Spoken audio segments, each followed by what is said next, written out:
चैतन्य कानिपनाथ महाराज सिद्ध समाधी मंदिर कोकणमडी देवस्थान भावशे येथे रंगपंचमीच्या दिवशी यात्रा मोठ्या जल्लोषात संपन्न।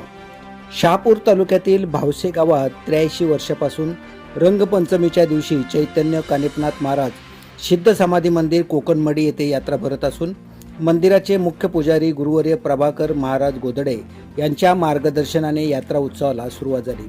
सकाळी समाधी अभिषेक झाला, त्यानंतर नवस फेडण्याचा कार्यक्रम व पारंपरिक देवगाण्याचा कार्यक्रम पार पडला।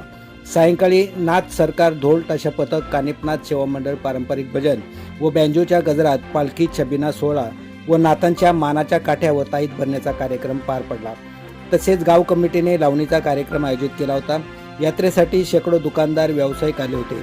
ठाणे, पालघर, मुंबई जिल्ह्यातील हजारो भाविकांनी दर्शनाचा लाभ घेतला। Bureau report, Lokhind, Shahapur.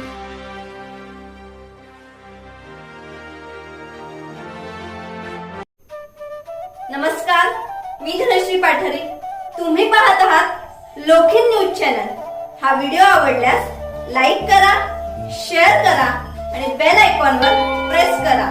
तसेच ताज्या घडामोडी जाणून घेण्यासाठी आपले चॅनल सबस्क्राइब करा। धन्यवाद।